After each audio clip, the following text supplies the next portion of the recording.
Thank you. Thank you. Thank you. Thank you very much. Thought I had this turned on. I guess not. Okay, here we go. Better? Yes. Okay. Thank you all very much. So, somebody's feeding back. I think it's the other one. Is this one here?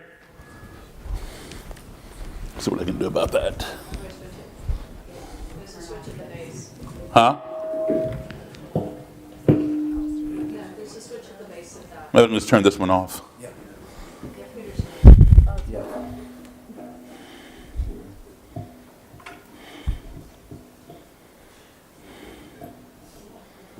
Okay, thank you.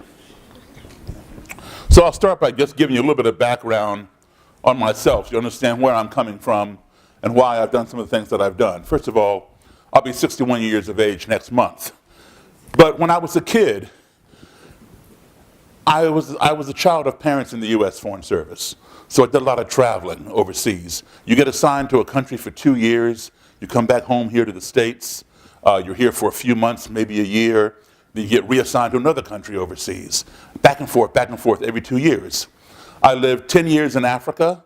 I lived in various countries, Ethiopia, Ghana, Guinea, Senegal. Visited many countries in between. I lived in Europe. And I was educated over there in international schools. As a child in grade school overseas, my classes were filled with Nigerian kids, Italians, German, French, Japanese, Russian, Swedish. Whoever had an embassy in those countries, all of their kids all went to the same school. That's how I grew up. But, if you were to open my classroom door and peep your head in, you would say, this looks like a United Nations of little kids, because that's exactly what it was. But when I would return home here to my own country, I was either in all black schools or black and white schools, depending upon whether I went to the still segregated or the newly integrated school. And there was not the amount of diversity in the classroom that I had overseas. It was just either all black kids or black and white kids. Today, when you walk into a classroom, people are there from all over. But that scenario had 12 years yet to come to this country when I was already living it overseas. So literally, I was living like 12 years into the future. So I was already prepared for diversity. Unfortunately, some of my peers were not. Now, one of the first times I encountered racism, we'd come back home, 1968, I was 10 years of age, and we were going to stay in Belmont, Massachusetts for a few months before going back overseas. I was in the 4th grade, age 10. I was one of 2 black kids in the 4th grade, in the whole school. Myself in 4th grade and a little black girl in 2nd grade. So I never really saw a whole lot of her except for maybe at lunchtime or recess. Consequently, all of my friends were white. And many of my guy friends were members of the Cub Scouts. They invited me to join the Cub Scouts. So I joined. And we had a parade, a march, from nearby Lexington to Concord, Massachusetts, to commemorate the ride of Paul Revere. And my den mother let me carry the American flag. I was the only black scout in this march. There were Girl Scouts, Brownies, Boy Scouts, Cub Scouts, 4-H Club, and some other organizations. I was the only black participant. So the streets were blocked off. Sidewalks were lined with, nothing but white people. And we're marching, and people are cheering us, waving at us, and yelling, the British are coming and all that kind of stuff. And, and here I am marching with my fellow scouts, right? Somewhere down this parade route, all of a sudden, I began getting hit with bottles and soda pop cans and rocks and debris from the street by a small group of white spectators off to my right. I remember it being maybe 4 or 5 people. There were a couple kids, maybe my age, maybe a year or so older, and some adults. I figured it was kids and their parents. But I was so naive that I thought they didn't like the Scouts. Okay, that's how naive I was. I'd never experienced this before. I had no precedent. And my den mother and my cub master and troop leader all came rushing back to me. These were white people. and huddled over me with their bodies and escorted me out of the danger. It was then that I realized, wait a minute, I'm the target, because nobody else was getting this special escort. And I'm like, well, what did I do? I didn't do anything. Shh, move along, Daryl, move along, you'll be okay. But why are they hitting me? I couldn't understand it. And they weren't answering my question. So, at age 10, if you have a question, you must have an answer. And if you don't have an answer, get an answer, you begin to create your own answers to placate your own curiosity. So I'm thinking, okay, well, maybe, they're mad because their kid, didn't make the scouts or something. Or they're testing me because I'm the new kid on the block. I had every excuse but the right excuse. So finally, we got out of the danger, because they stayed there, they didn't follow me. And then you continued the march. When I got home, my mom and dad were not at the parade. And they're putting mercurochrome and alcohol and Band-Aids all over me and asking me, how did you fall down and get all scraped up? I told them I didn't fall down. I told them exactly what had happened to me. For the first time in my life, my parents sat me down and explained to me what racism was. And believe it or not, at the age of 10, I had never heard the word racism. I had no clue what they were talking about. I didn't have older brothers and sisters to learn from. I'm an only child. My folks got it right the first time. So I always had to rely on my mom and dad. If I had a problem, they solved it for me. If I had a question, they answered it. Or they gave me the tools by which I could derive the answers to solve my own problems. But my folks never lied to me. But on this day, in 1968, when they told me why I was being struck this way with these projectiles, I literally, for the first time in my life, thought my parents were lying to me. I did not believe them. They were lying. I didn't know why they were lying, but they were lying. Because my 10-year-old brain could not get around the idea that someone who had never laid eyes on me, someone who had never spoken to me, someone who knew absolutely nothing about me would want to inflict pain upon me for no other reason than this, the color of my skin. It made no sense. And those white people over here on the sidewalk did not look any different to me than my white friends overseas, whether they were my little French friends or German friends or my fellow Americans from the embassy, or for that matter, my friends right there in Belmont and their parents who treated me rather well for the most part. So my parents were wrong. They were pulling my leg about something and I didn't know what it was. I did not believe them. Well, about a month and a half later, same year, 1968, on April the 4th, some people remember that. I remember it very well. Martin Luther King was assassinated. And every major city in this country, nearby Boston, my hometown, Chicago, Illinois, Washington, D.C., right here, Los Angeles, New York City, Detroit, Baltimore, Richmond, Nashville, all burned to the ground with violence and destruction, all in the name of this thing called racism. So now I realized my parents had not lied to me. They told me the truth. This thing called racism does exist, but I didn't know why it existed. I understand it exists, but why? Why do people feel that way?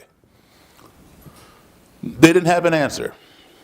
So in my teenage years, I began buying books. I have a vast library at home on black supremacy, white supremacy, anti-Semitism, the Ku Klux Klan, the Nazis in Germany, the neo-Nazis over here, trying to find the answer. Because I formed a question at the age of 10. My question was, how can you hate me when you don't even know me? And for the next 50 years, I've been looking for the answer to that question. None of my books answered it. They all talked about it, but they didn't give me an answer. So I'm trying to find out. Well, I went to Howard University in Washington, D.C., where I graduated with my degree in music. Today, I'm a professional musician. I travel around the world performing music.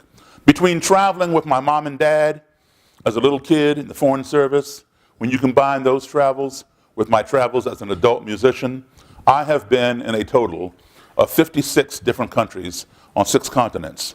So I've literally been exposed to a multitude of cultures, ethnicities, religions, all this kind of thing. And all of that has helped shape who I've become and has helped shape my perspectives because we all internalize our experiences. And that's what forms us and forms our opinions. So having seen all these different cultures and seen people get along from all over the world and people in my own country not getting along, it was kind of, troublesome to me. I had to find out why. How can you hate me if you don't even know me? I'm a fellow American. So I was on a quest to find out. Well, one day I had graduated from Howard, and I'm playing music professionally now. I had joined a country band. Country music had made a resurgence in this country. It had gone underground for a little while, but now this movie had come out called Urban Cowboy with John Travolta and this mechanical bull and all this line dancing stuff, right? So all the bars that were playing top 40 and disco and whatever else I was playing had crossed over, switched over to country. So, if you want to work in music, you played what was popular. So I joined this country band. Country music is very easy to play. I like it. It's only 3 chords, same as the blues. So it is. Country music is the blues, okay? So they're kissing cousins. Anyway, trust me, they are. I might even demonstrate some for you in a minute. But Hank Williams, Sr., the father of country music, he learned to play guitar from a street black blues guitar player on the streets of Montgomery, Alabama. Hank Williams would give, his name was Rufus T-Top Payne. Hank Williams would give him sandwiches in exchange for guitar lessons. All those songs Hank Williams did, You're Cheating Hard, You Win Again, all that stuff, those are blues, okay? With a twang, that's all. So anyway, so I was playing in this country band. The band had been together for a while. I just joined the band. We played a place in Frederick, Maryland called the Silver Dollar Lounge. Now, they played there before. I'd never played there before. The Silver Dollar Lounge was an all-white lounge. Black people did not go in there. Not that black people could not go in there, but it was by their own choice not to go in there. And that was a good choice because they were not welcome. Well, here I was in the Silver Dollar Lounge. And I had come off the bandstand after the first set on break. I'm following the band to go sit across the dance floor at one of the tables. And I felt somebody put their arm around my shoulder from behind. Now, I don't know anybody in this place, and I see the whole band right there. So who's touching me? I turn around and look. And this white gentleman says to me, "Man, I really enjoy your all's music." I said, "Thank you, I appreciate that." Shook his hand. And he points at the bandstand and says, "I've seen this here band before, but I had never seen you before. Where'd you come from?" I explained, "Well, yeah, you probably did see them before because they told me they played here. But I just joined the band. I've only been with them a couple months. This is my first time here." He goes, "Oh man, I really like your piano playing." Shook my hand again. He goes, "This is the first time I ever heard a black man play piano like Jerry Lee Lewis." How many of you people know who Jerry Lee Lewis is? A few people. Okay, you young people, all right. Jerry Lee Lewis is a great white rock and roll piano player. He was there at the heyday of rock and roll. Rock and roll was created by black people. Chuck Berry, Little Richard, Bo Diddley, Fats Domino. It was popularized by their white contemporaries, like the late great Elvis Presley, Jerry Lee Lewis, Carl Perkins, Buddy Holly, Bill Haley and the Comets, and these people. Jerry Lee was there at the beginning. And when the guy said that to me, this is the first time he ever heard a black guy play piano like Jerry Lee Lewis, I was not offended, but I was rather surprised that this man, who was a little bit older than me, did not know the black origin of Jerry Lee's style. And I wasn't trying to be facetious. I just blurted out. I said, "Well, where do you think Jerry Lee Lewis learned how to play, man?"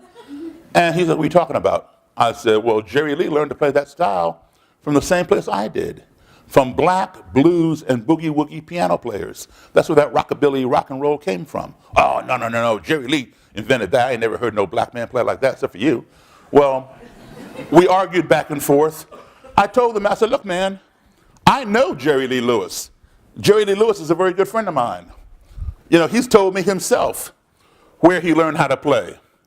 The guy did not buy it. Okay.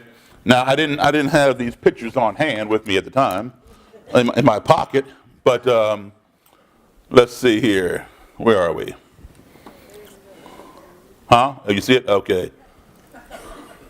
There's a young Daryl Davis and Jerry Lee Lewis, okay? And this is a few years ago, Jerry Lee and Billy Joel and myself. Okay. I said, look, man, Jerry Lee Lewis told me himself where he learned how to play. The guy didn't buy it. He didn't buy that Jerry Lee learned anything from black people. He didn't buy that Jerry Lee knew me or anything like that. But he was fascinated with me. He wanted to buy me a drink. Now, I don't drink alcohol, but I agreed to go back to his table and have a cranberry juice. So I go back there, and he calls the waitress over, pays her for my cranberry juice. He takes his glass, and he clinks my glass and cheers me. And he says, you know, this is the first time I ever sat down and had a drink with a black man. And I'm thinking to myself, what on earth is going on here? Because I'm very naive. You know, like I said, I've been all over the world. And I had, by the time I'd met this guy, I had sat down literally with thousands of white people or anybody else and had a meal, a beverage, a conversation. How is it that this guy had never sat down with a black guy before? And I know that there are black people in Frederick, Maryland. I know that for a fact because I've seen them. So how is it that he's somehow missed them? And I innocently asked him why. He didn't answer me. He stared at the tabletop. I asked him again. He had a friend sitting next to him. His friend said, tell him, man, tell him. I said, tell me. You know, I'm curious now. He looked back at me just as plain as day, and he said, I'm a member of the Ku Klux Klan. Well, I burst out laughing at him because now I didn't believe him, right? You know, I told you, I have a vast library. I have almost every book written on the Klan, and I've read them all. In none of my books does it talk about how a Klansman will come up and put his arm around a black guy, praise his piano playing, want to hang out and buy him a drink. It doesn't work that way, right? So, you know, this guy is obviously lying to me, right? So I'm laughing. He goes inside his pocket, pulls out his wallet, hands me his Klan membership card. I look at this, ooh. I recognize the Ku Klux Klan insignia, which is a red circle with a white cross and a red blood drop in the center. Oh man, this thing is for real. So I stopped laughing and I gave it back to him.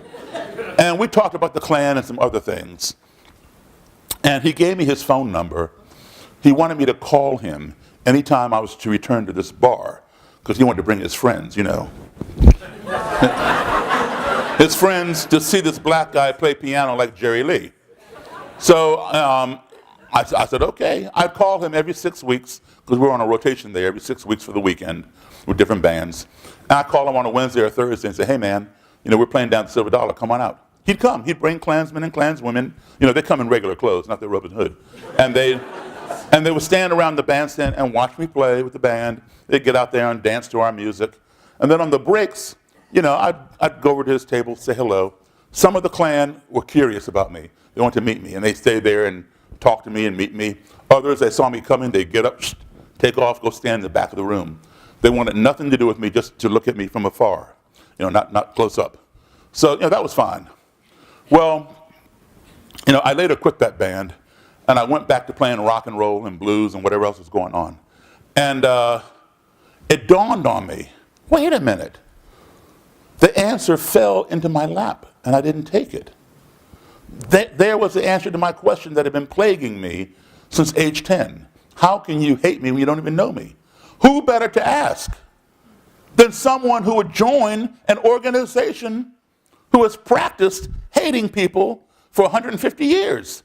People who don't look like them, people who don't believe as they believe.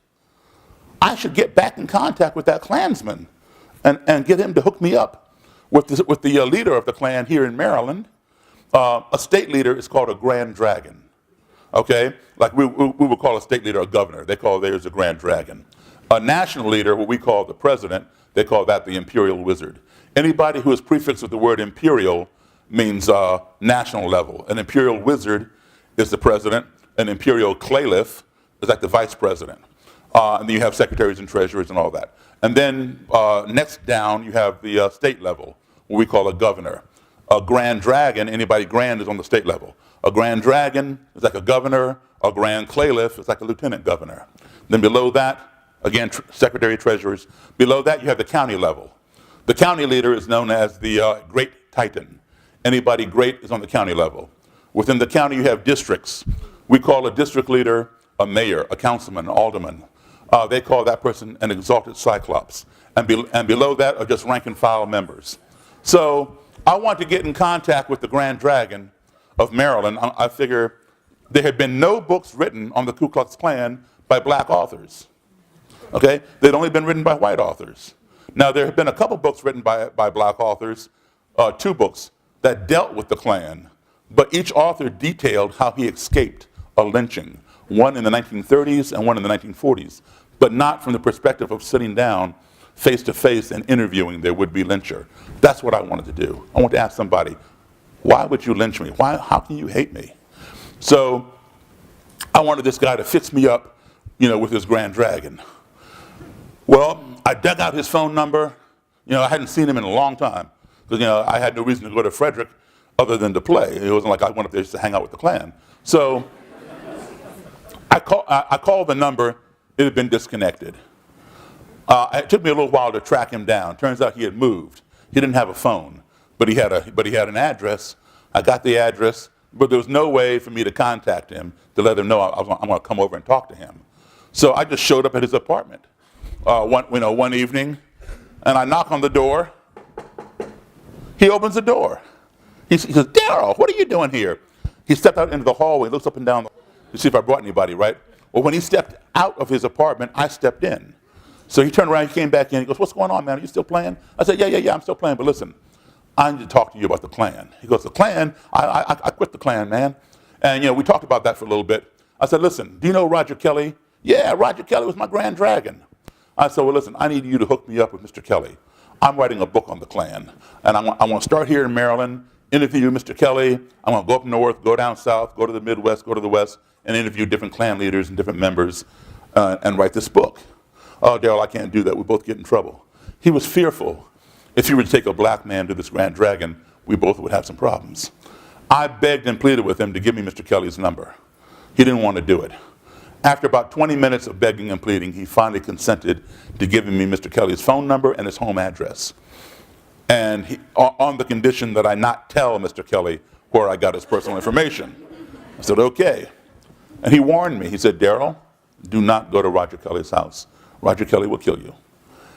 Well, that's exactly why I wanted to talk to Roger Kelly. Why would you kill me, man? So, that's the whole premise of my book. I want to know, how can you hate somebody so much? So I had my secretary, who was white. I only mention that, not that I care, but I mention it because it's part of my story. I'm the one who had Roger Kelly's number. I could have called him myself. But I figured, what, if I call the guy, he might pick up in my voice that I'm black. I said, "I'm not talking to you." Click. And then my whole project would have ended before it ever got started. So I figured if I have Mary call him, he would know by her voice that she's white. And I knew the mentality. He would not automatically think that this white woman is working for a black man, especially a black man who's writing a book on the Ku Klux Klan, because they didn't exist. So I said, "Mary, give Roger Kelly a call. However, do not tell him that I'm black. If he asks, don't lie to him, go ahead and tell him. But don't allude to it, don't give him reason to ask. Just tell him you're working for somebody, your boss is writing a book on the Klan. Would he consent to sitting down for an interview?" And if he agrees, well then he'll figure that out when he sees me, right? So she said, "Okay." So she calls the guy. He didn't ask what color I was. He agreed to do the interview. We set it up for 5:15 on a Sunday afternoon in a motel room, the motel right above the Silver Dollar Lounge in Frederick. So Mary and I got there several hours early. I gave her some money, sent her down the hall, get some soda pop out of the machine, put it in the ice bucket, fill it with ice, get it cold. I wanted to be hospitable. I had no idea what this man was going to do when he saw me. Would he say, "I'm not talking to you," and turn around and leave? Would he come in and do the interview, or would he attack me? I had no idea. But I knew that I was going to be hospitable and offer him a cold beverage. So got the soda, put it in the ice bucket, set it on the dresser. Now, the way the room just happens to be, if you people are in the hallway of this motel, and the doorway is here, and you're standing here in the doorway, you cannot see who's in the room from there, because the room is designed where you have to come into the room, turn to your right, And the room is back here. So I took the lamp off, put the table over here in the most obscure corner of the room. I put a chair on one side for Mr. Kelly, a chair on this side for me. And I had a bag. In my bag, a little duffel bag I had beside my chair, I had a cassette recorder, which I set on the table to record the interview, provided he would come inside the room, right, once he saw me. And I had some blank cassettes, and I had a copy of the Bible, because the Ku Klux Klan claims to be a Christian organization. And they claim that the Bible preaches racial separation. Now, in my reading of the Bible, I've never seen that. So I want to be able to pull out my Bible and say, here, Mr. Kelly, show me chapter and verse where it says in the King James Bible here that blacks and whites must be separate. So I'm all prepared, right? Right on time, 5:15. I'm seated at the table where you can't see me from the hall. Mary hops up, runs around the corner, opens the door. In walks what is known as the Grand Nighthawk. Nighthawk in Klan terminology means bodyguard, security. So a Grand Nighthawk would be the bodyguard to the Grand Dragon, like an Imperial Nighthawk would be the bodyguard to the Imperial Wizard. In walks this Grand Nighthawk. He's wearing military camouflage. The Ku Klux Klan patch, that red circle, white cross, blood drop over here. The initials KKK right here. Embroidered on his beret was Knights of the Ku Klux Klan. And right here he had a semi-automatic handgun in a holster. He comes in. Mr. Kelly is walking directly behind him in a black suit and tie. The Nighthawk turned the corner and saw me and just froze. Well, Mr. Kelly did not realize that his Nighthawk had stopped short. He slammed into his back and knocked him forward, right? So now they're stumbling around trying to regain their balance. And they're like looking all around the room in the bathroom, and I'm just sitting at their table, like, looking at them. And I could tell by their faces what was going on. I could read it. They're thinking, did the desk clerk give us the wrong room number? Or did we misunderstand it? Or is this an ambush? They had apprehension. So I stood up and I went like this to show I had nothing in my hands. And I walked forward. I said, hi, Mr. Kelly, I'm Daryl Davis. He shook my hand. The Nighthawk shook my hand. I said, come on in. Please, have a seat. Mr. Kelly sat down. The Nighthawk stood at attention to his right. And before I could sit down opposite him, he's sitting on a little table, Mr. Kelly says, Mr. Davis, do you have any form of identification? I said, sure. I gave him my driver's license. He said, oh, you live on such and such street in Silver Spring. Well, now that had me concerned.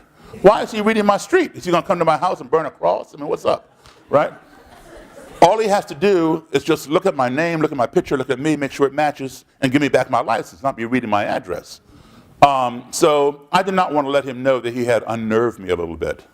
But I wanted to let him know in no uncertain terms, are you to come, visit my house and do something nefarious, right? So I said, yes, Mr. Kelly, that is where I live, and you live at, and I named his house number in his street. That way I'm leveling the playing field. If you come visit me, I might come visit you. So we're going to confine all this visiting to this motel room, right? So he smiled, he understood. But I found out many months later, not that day, but many months later, that I had been presumptuous. I had no reason to fear Mr. Kelly knowing my address. It was just pure coincidence. One of his Klan members lived right down the road from my house. And Mr. Kelly would have to travel down my street to get there. So he simply recognized the street. It was pure coincidence. And there was no way I could have known that particular day. That same Klan member today sits in a federal prison in the state of Maine. He's there for a long time for committing a hate crime. So anyway, we got on with this interview, started talking. Within less than 10 minutes, Mr. Kelly was letting me know that I'm black, I'm inferior. Black people have smaller brains than white people. Black people are prone to crime. That's why more blacks are in prison than white people. Black people are lazy. We try to scam the government welfare system, on and on and on. Now, every stereotype you can imagine, I heard. But you know what? He was saying offensive stuff. But I did not allow myself to be offended. And I'll tell you why. Because I know who I am. I am confident in who I am. This man just walked in my room a few minutes ago, seeing me for the very first time. He doesn't know me. So how can he define me? I don't have a criminal record. I have never been on welfare. And to the best of my knowledge, my brain is the same size as anybody else's, right? So he's not talking about me, right?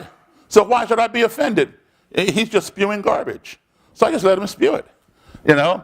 And, you know, we carried on this conversation. Now, every time he would say, Mr. Davis, the Bible says, I'd reach down, pull out my Bible. Here, Mr. Kelly, show me chapter and verse. Or my cassette ran out of tape. I'd reach down, pull out a fresh cassette. Every time I reached like this, the Nighthawk reached like this. I understood that. He's doing his job. His job is to protect his boss. He has no idea what I have in that bag. So he's doing his job. After a while, he realized there was no threat in the bag, and he relaxed. I went in and out of the bag. He didn't move. A little over an hour into this interview, there was a strange noise in the room. It was a very short noise, like that. We all jumped. Because the noise was so short, I could not discern what it was. And I perceived it to be an ominous, threatening noise, because it came out of nowhere. And I jumped up out of my chair and hit the table. I knew that Mr. Kelly had made this noise. I knew that.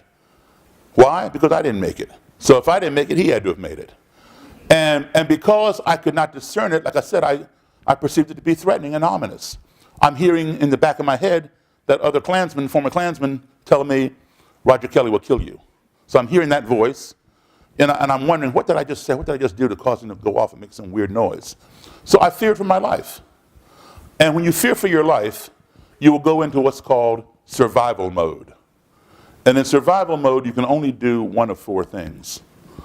Some people, when they fear for their life, and the fear is so great, they just pass out, they faint. Because the fear is so great, their brain cannot process it, and they faint. I don't do that. Another thing people will do is their body will start shaking, and their muscles will constrict, you know, and they can't move. You could be punching them, kicking them, whatever. They will not be deflecting the blows. They're like this. That is called paralysis by fear. They become so scared, their body just constricts and they can't move. I don't do that either. The third thing people will do when they get scared is to run away.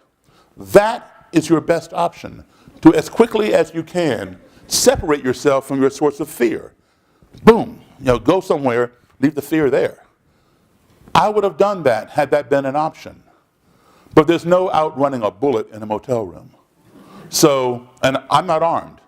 My secretary is not armed. The only person who I knew for sure who had a weapon was the Nighthawk, because you could see it right there on his hip. I did not know if Mr. Kelly had a weapon up under his suit jacket or not. All right? So the fourth thing people will do is to do a preemptive strike. Get them before they get you. That's what I was going to do. I came up, I hit that table, I was about to dive across the table, grab the Nighthawk, grab Mr. Kelly, and slam them down to the ground, take away the Nighthawk's gun, and hold them at gunpoint. Because I didn't want to die that day. And I felt my life was in danger. His job is to protect his boss and himself. My job is to protect me and my secretary. So when I hit the table, I am this far from Mr. Kelly. And my eyes are looking right into his eyes. I didn't speak. I didn't say a word. I knew he could read my eyes. I knew he could hear my eyes. My eyes were shouting so loud he could hear them. They were saying to him, "What did you just do?" Well, his eyes had fixated on my eyes. He didn't say a word either. But I could read his eyes like telepathy. His eyes were saying to me, "What did you just do?" And the Nighthawk had his hand on his gun looking at both of us like, "What did either one of y'all just do?" Right? Well, Mary was over here sitting on top of the dresser because there were no more chairs. She realized what had happened, and she began explaining it when it happened again. The ice in the ice bucket had begun melting, and the cans of soda shifted down the ice. So it went like that. That was it. We all of us began laughing at how ignorant we had been. I won't say this was a learning moment, but it was certainly a teaching moment. And the lesson taught is this: all because some foreign, underscore, underline, circle, highlight the word foreign, entity of which we were ignorant, that being the bucket of ice, cans of soda, entered into our little comfort zone via the noise that it made, we became fearful and accusatory of each other. Ignorance breeds fear. Okay? If you do not keep that fear in check, that fear in turn will escalate and breed hatred. Because we hate those things that frighten us. If you don't keep that hatred in check, that hatred in turn will escalate and breed destruction. We want to destroy the things that we hate. Why? Because they frighten us, but guess what? They may have been harmless and we were just ignorant. So we saw the whole chain unravel to almost the last component, destruction. It stopped just short of that. Had the Nighthawk pulled out his gun and shot somebody, namely me or my secretary, or had I pounced across the table and hurt one of them. So fortunately it stopped there. However, everybody in here, you all did see that chain unravel to full completion on August 12th, 2017 in Charlottesville, Virginia, for that Unite the Right rally, where there was a lot of ignorance, a lot of fear, a lot of hatred. And what did it culminate in? Destruction. When a white supremacist got inside his car and tried to murder as many counter-protesters as he could by driving through the crowd. He succeeded in injuring 20 and murdering one girl, Heather Heyer. All right? Ignorance breeds fear, fear breeds hatred, hatred breeds destruction. I'm going to tell you a little bit more about Charlottesville in a minute. But, so we got on with this conversation, no more problems, we laughed about it and carried on. I thanked Mr. Kelly for his time, shook his hand, Nighthawk shook my hand, and I began interviewing other Klan people around the country. I would keep in contact with those who would interview with me.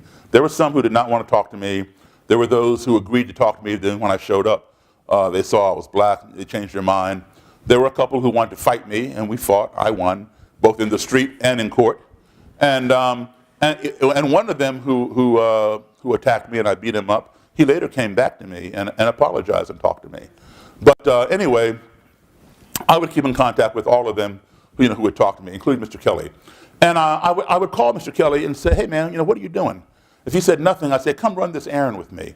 He'd say, okay, I'll meet you, wherever. He never wanted me to come to his house, right? He wanted to meet me somewhere. We'd go and meet at the park and ride. He'd be there with the Nighthawk waiting for me. The Nighthawk get in my back seat, Mr. Kelly get in my front seat. We'd ride around and do my errand. And I would invite him down to my house. He'd come down to my house with the Nighthawk. Nighthawk would sit on my couch next to him. Sometimes he'd get bored, pull out his gun, and twirl it on his finger like this, while Mr. Kelly and I are talking. We would even eat lunch or dinner at my dining room table. All right? Now here, I'm inferior. All right? I'm inferior. But yet this man is in my inferior house, sitting on my inferior couch, eating my inferior food at my inferior dining room table. Okay? Go figure that. This went on for a couple of years. Now, sometimes I would, after I got to know him and trust him, that he wouldn't do anything crazy, I began to invite over some of my friends, some of my Jewish friends, some of my white friends, some of my black friends, just to allow Mr. Kelly to engage in conversation with other people. I didn't want him to think, oh, well, Daryl's an exception. No, I'm not an exception. Maybe you are the exception with your crazy ideology. You need to talk to some other people. So I'd invite over some of my friends to engage him. And after a couple years, he was coming down to my house by himself. No Nighthawk. All right?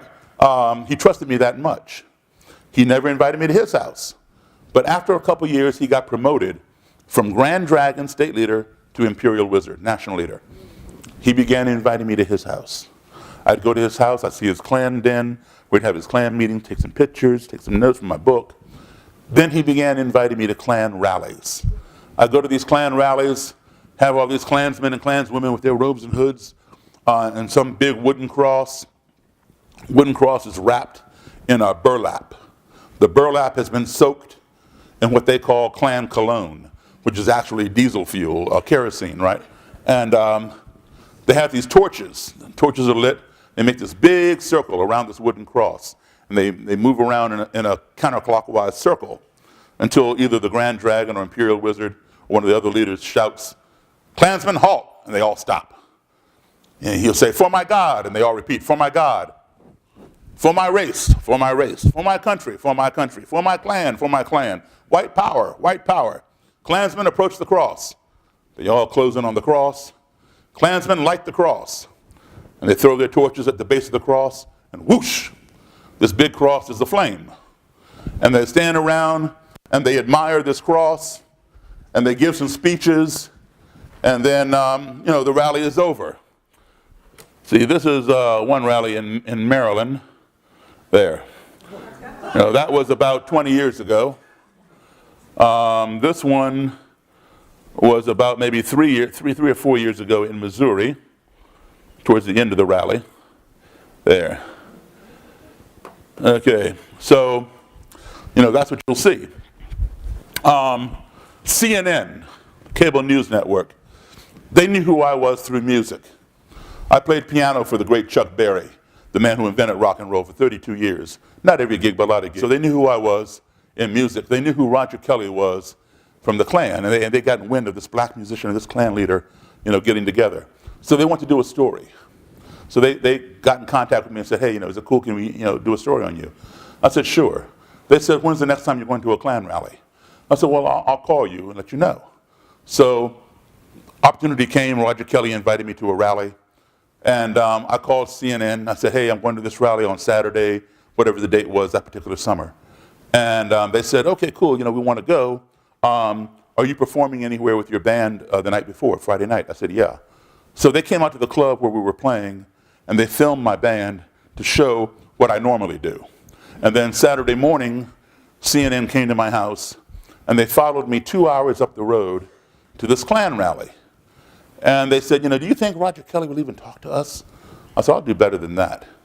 When the rally is over, I'll speak with Mr. Kelly. I'll get him to come back to my house. And you can interview the Imperial Wizard in the Ku Klux Klan inside a black man's house. I said, oh, okay.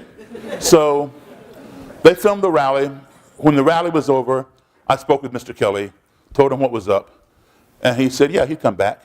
He drove 2 hours out of his way by himself. No, Nighthawk was there, but Nighthawk didn't come with him. Mr. Kelly was cool with me. He drove 2 hours out of his way down to my house in Silver Spring, Maryland, sat in my basement, and interviewed with CNN. And this clip was shown on CNN and on HLN every hour for 24 hours all over the world. I'm going to show it to you right now, and I want you to pay particular attention to what Roger Kelly says. He says that even though he and I would do different things together, it did not change his views on the Klan, because his views on the Klan had been cemented in his mind for years. And then he goes on to say how he believes in separation of the races, because he finds that to be in the best interest of all races. But also listen to what he says about respect. Very interesting. Had been what? Cemented in his mind for years. And he goes on to say how he believes in separation of the races, because he finds that to be in the best interest of all races. But did you hear the Imperial Wizard say that he respected me? What's that all about? I'm his enemy, right? I'm a black guy. When I first met him a couple years prior, he was telling me that I have a small brain, I'm on welfare, and I'm a criminal. Now he's telling you that he respects me. Precisely what he said was, we may not agree on everything, but at least he respects me to sit down and listen to me, and I respect him to sit down and listen to him. Those are his words. If you don't take anything else home tonight, take those words home and apply them. They're very important. That was a teaching moment, okay? If you have an adversary, somebody with an opposing point of view, give that person a platform. Allow them to air their point of view and listen to them. If you agree with them, fine, no problem. If you don't agree with them, that's fine too, still no problem. You challenge them, but you don't do it rudely or violently. You say, look, I need a little more clarification, a little more explanation as to why you think I should believe that way. Tell me more. When you do things that way, there's an excellent chance that they will reciprocate. And then after they explain why they feel that way, they'll give you a platform so you can explain your position. Make sure you have done your homework so that you can present your platform in an intelligent and influential manner. Because at the end of the day, you must each think about what the other person said. All right? And Mr. Kelly and I would continue these conversations. Understand something. I did not respect what Roger Kelly had to say. I am not a racist, I'm not a separatist, I'm not a supremacist, I'm not a nationalist. I did not respect what he had to say, but I respected his right to say it. You understand the difference? Okay? We spend too much time in this country talking about each other, talking at each other, or talking past each other. Why don't we spend just a little bit of time talking with each other, regardless of what our differences are? What he said about respect, apply that.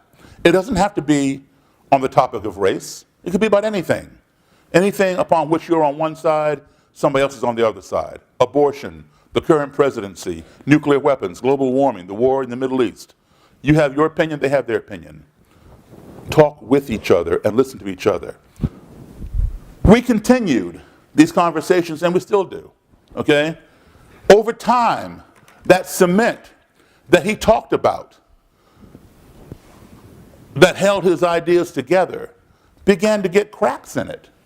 He began thinking about some of the things that I was saying. He began seeing me as a human being, seeing me as somebody who wants the same things for me and my family as he wants for his.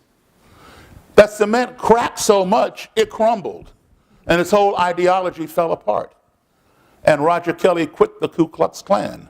Today, he no longer believes in what he said in that video. And when he quit the Ku Klux Klan, he gave me his robe and hood. Okay, so this is the robe of the Imperial Wizard, the same one that you saw him wearing in the video clip with CNN. This is the insignia that all Klan members wear. It's called a Mayoke or a blood drop emblem. Okay? And I have a ton of these things at home. I didn't bring them all, of course. I just brought you this one. But this is called the hood or the helmet. They're both synonymous, hood and helmet. This is the hood. This is the mask. Members who want anonymity, they don't want you to know who they are. They wear this mask and they peep at you through these eyelets. So they see you, you don't see them. If they don't care that you know who they are, the mask has 3 snaps or Velcro. Just detach the mask and the face is exposed under the hood. And you saw both types in that video. Some with their faces covered, some with their faces exposed. All right? So we don't have to respect what someone says, but we have to respect their right to say it. It was through these conversations that this happened. It was through these conversations that many others have happened with me. Not everybody is going to quit the Klan or quit the neo-Nazi movement or whatever. There will be those who will go to their graves being hateful, racist, and violent. But if somebody is willing to sit down and have a conversation, take the time. You know, I know we're very impatient people. People say, I don't have time to talk to those kind of people, blah, blah. Yes, you do, okay? This is your country. And your country can only become one of 2 things. It will become what you sit back and let it become, or it will become what you stand up and make it. So you got to decide, do you want to just sit back and see what your country becomes, or do you want to stand up and make your country become what you want to see? I chose the latter. Now, let's talk about more, that was, a little while back. Let's talk a little bit more about Charlottesville, because that was more recent. You all saw, if you weren't there, you saw it on TV, right? All the mayhem and stuff. I'm going to show you this scene from Charlottesville.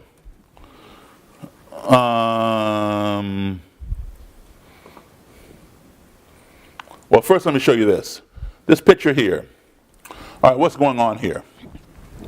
Those guys coming down the steps with those Confederate flagpoles, those are Klansmen. Okay, you don't know that because you don't see their robes and hoods. I know it because I know them. And you probably can't see it. Let me see if I can blow it up a little bit there. If you look between the legs of that first Klansman down on that first step, somebody has scrawled the word peace. And on the step right below is written the word love. Peace and love were not the theme of that day, folks. Okay? But what's happening here is this. These guys are coming down the steps of this Confederate park in Charlottesville. And the black guy, he has an aerosol can, he had like a lighter or whatever and made an improvised flamethrower. So, they're confronting each other, and this guy with the flagpole is trying to hit him, and he's trying to burn the guy, etc. Okay, so right after this picture is taken, the imperial wizard of this Klan group comes around the corner. He's wearing a bandana on his head, a blue jean vest, and black jeans, and he comes around the corner and pulls out his gun and points it at the head of the black guy and shouts, "Hey, nigger!" And he lowers the gun, pow, fires the gun into the ground near the feet of that flamethrower. The police are standing only a few feet away, you'll see them wearing green neon vests, and they do absolutely nothing but stand there and watch. So let's take a look at this video clip, and then we'll talk about it. Oops. That's Charlottesville, Virginia. Okay? That might not be Whittier, California. But make no mistake about it, folks. That could happen right here. Okay? And let me tell you something. If you're an American, Charlottesville is as much your city as Whittier is, or wherever it is you all live. So when you see something like this happen in your country, in one of your cities, what are you going to do? What do? You can blame the black guy for swinging their Confederate flagpoles. You can blame the cops for standing around doing nothing. Or you can blame yourselves for allowing your country to reach that point in the 21st century. Casting blame solves no problems. All right? So I'm going to tell you what I did. That guy lives about an hour and a half from me. I called him up. I said, "Look, man, we need to get together and talk. Not Klansman to black man, but man to man." I said, "Your Confederate history is as much a part of my history as my black history is a part of your history. Let's explore American history together. Let's get together and talk about what was going on down there." He said, "Okay." So we set a date. I drove to his house, about an hour and a half away. I sat in his living room, the imperial wizard there, along with his Klanswoman fiance. And I listened to a couple hours of his narrative on American history, of course, from a Confederate perspective, right? When it was my turn, I said, "Look, I'll tell you what. Let's do this. We'll set a date. I want you to come down to my house." I just live 15 minutes from Washington, D.C. "Come down to my house. I will drive you and your fiancée, Klans lady, down to the new Smithsonian National Museum of African American History and Culture. Let's tour it together." He said, "Okay." We set a date. I secured tickets for the museum, and he and the fiancée drove down to my house. And we went down to the museum. Here we are entering the museum. You'll notice the head attire. Oh, well, first, here's the same guy. You saw him in his street clothes there in Charlottesville. Here's what he wears at his rallies. There he is. Okay. Here we are going into the museum. So he wears his Confederate flag bandana, right? There's the Klans lady, myself. We looked at different exhibits on slavery, on integration, on segregation, on Jim Crow. We watched little short film clips on blacks in the arts, blacks in sports, blacks in medicine, pioneering blacks in music, different things. He likes rock and roll. And, as I told you, I played piano for the man who invented rock and roll, the great Chuck Berry. Chuck Berry's, one of his cherry red Cadillacs is in the museum. I saw it at Chuck's house. But anyway, so we walked over to that floor. I showed him Chuck's caddy. There you go. Okay. And then, we spent a couple hours touring the museum. When we left the museum, went outside, we posed for a picture for posterity of our visit there.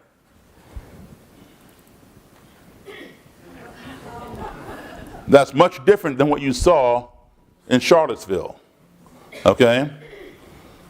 He's come a long ways. He still has a little ways to go, but he's going in the right direction, and that's what's important, all right? Now, he and I were becoming, pretty good friends and learning a lot from each other. A few weeks later, he's going to marry the Klan's lady. She's from Tennessee. And her father could not make the trip up to Maryland to give her away. Rather than ask one of his trusted Klan members to walk his bride down the aisle, he asked me.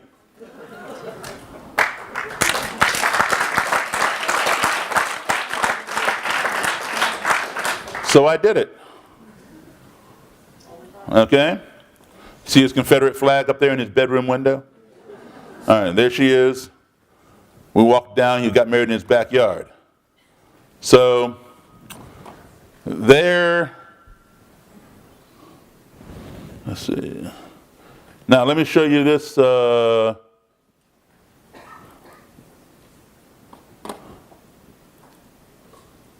you go.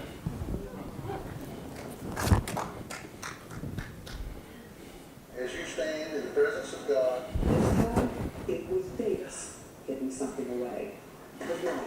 in his friendship has been something real special. She wanted me to be a part of this wedding. That's beautiful. That's a scene right there.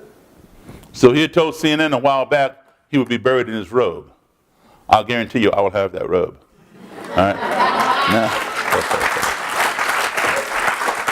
Now, this is what I do. Some people call it controversial. I don't care. All right? But I'm going to show you something, and I'm going to tell you why perhaps it's good to be controversial. Maya, who spoke a little earlier over at the dinner, she talked about that very tragic situation where she said the extended family of the Jews here who were murdered at that synagogue in Pittsburgh. Very tragic. A guy named Robert Bowers, a white supremacist lone wolf, went in there and just shot up people. Just like Dylan Roof went to a black church. Same kind of deal. I'm going to show you something. And maybe you'll be glad that I'm controversial. The Grand Dragon of Florida for the KKK. He was a Klan member and a neo-Nazi, both.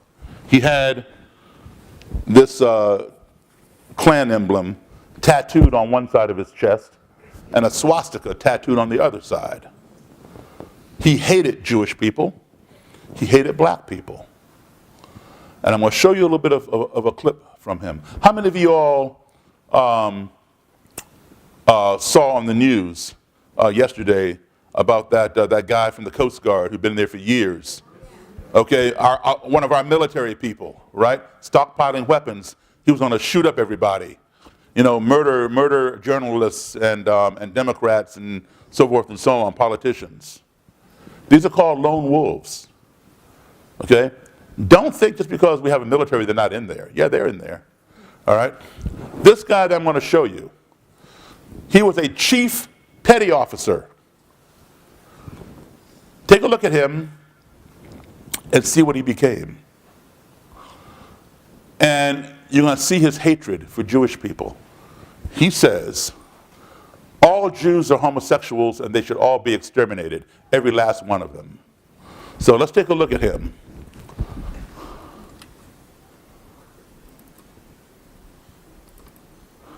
There he is. Okay? That's him as chief petty officer. So this is what he becomes. Now listen to what he says. Jews are homosexuals. They should be exterminated, every single one of them. You need to give it up. So today I own that robe and hood, and I own a lot of his Nazi stuff. He had his tattoos removed, so I'm going to show you this little clip here. And this is him just not too long ago, just back in 2018, towards the end of 18.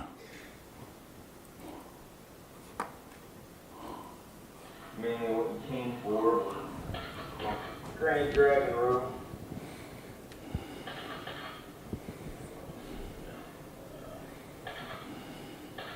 This is the hood where they never put eyes in. Tried to tuck it up inside where you're comfortable. There you go. Thank you. You're welcome. And this is a belt that goes with it. Where's all that stuff going, Daryl? It was going into my museum. It hurts more to have tattoos removed than to put them on. They're burned off by laser.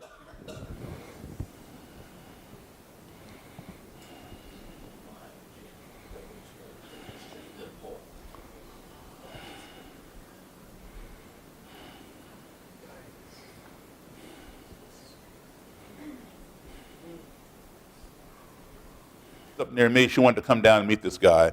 And he had made some very vicious statements. He would never break bread with a Jew. And there we are having dinner. Today, she and he are very, very good friends. They talk every other day or whatever on the phone. She belongs to a group of people who brings together the children of Holocaust survivors like herself together with the children of Nazis, so they can meet each other and talk and this kind of thing. This guy right here, folks, he would have been the next one to walk into a synagogue as a lone wolf and start taking out people. His hatred was that vehement. You heard what he said. He was stockpiling weapons, all right? Just like Robert Bowers, who did the synagogue in Pittsburgh. They're out there. They're being created, all right? And he was one of them. Had it not been for my intervention, the black guy from the church, you saw him there in the video, and people talking, he'd be well on his way to doing something stupid, and you'd be hearing about him on the news, not in a positive way. It bothers me a great deal as an American that we call ourselves the greatest nation on the face of this earth. Don't get me wrong. I love my country, I'm patriotic, but I have some issues with that statement. Perhaps we are the greatest technologically. We, Americans, put a man on the moon. We invented that technology before anybody else. And while Neil Armstrong was up there walking around talking about one small step for a man and one giant leap for mankind, we were able to talk to him live from Earth all the way to the moon via satellite radio phone. We, Americans, invented that technology. Everybody in here has email. Everybody in here has a cell phone. Hit a few numbers, hit a few words, hit send. You're talking to people right next door in Nevada or New York or China or Africa or Europe, Australia, wherever you want to talk. Anywhere on this planet. We invented that technology.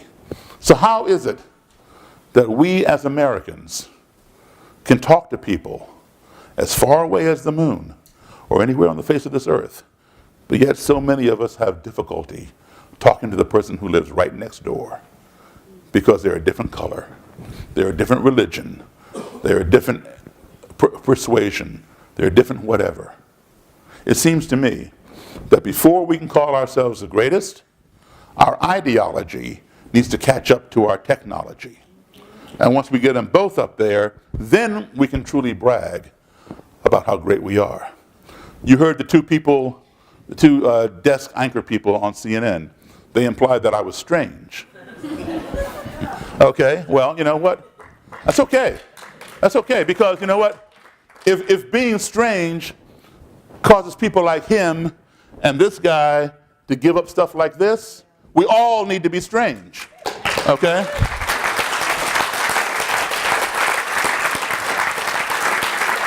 I'm going to do you one quick song on the piano. Then I'll take some questions.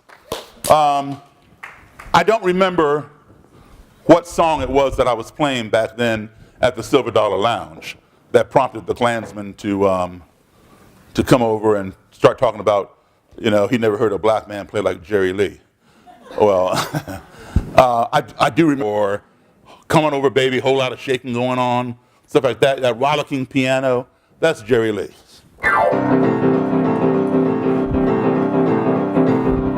Well, come on over, baby, whole lot of shaking going on.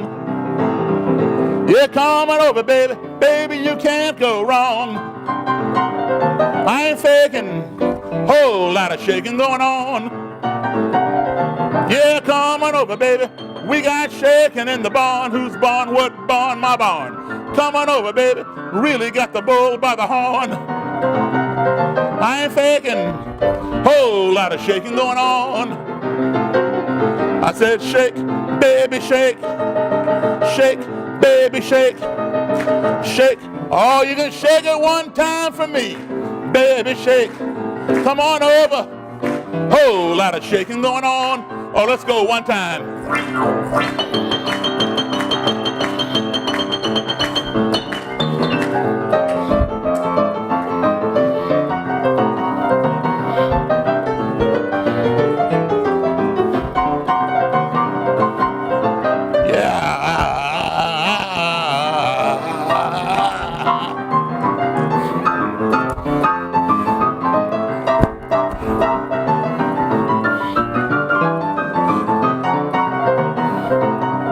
Yeah, come on over, baby. We got shaking in the barn. Whose barn? What barn? My barn. Come on over, darling. Really got the bull by the horn. I ain't faking, little girl. Whole lot of shaking going on. I said, shake, baby, shake. Shake, baby, shake. Oh, shake. Oh, you can shake it one time for me. I ain't faking. Whole lot of shaking going on. Easy now. I said, shake, baby, shake. Shake, baby, shake. Shake. Oh, you shake it one time for me. Well, come on over, baby. There's a whole lot of shaking going on. Let's go one time. I said, shake it, baby, shake. Shake, baby, shake. Come on, shake, baby, shake it. Shake, baby, shake. I ain't faking. Whole lot of shaking going on. All right. Thank you. Thank you.